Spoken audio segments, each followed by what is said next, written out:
কবি নজরুল ইসলামের একটা কথা ছিল কিংবা একটা লেখা এরকম ছিল, আমি জানি চিরজীবন আমাকে কাটতে হবে, কারণ আমি যে তোমাকে চেয়েছি।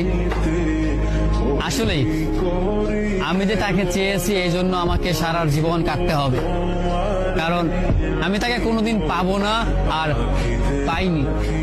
পাইনি বলেই আমার কান্না করতে হয়। তাকে আমি প্রচন্ড ভালোবাসি বলেই আমার কান্নাটা আসে, তাকে আমি আমার করে পাইনি বলেই আমার কষ্টটা হয়। কবি নজরুল ইসলামের লেখাটা খুব দারুণ ছিল। আসলেই তাকে পাইনি বলে আমাকে সারা জীবন কান্না করতে হবে।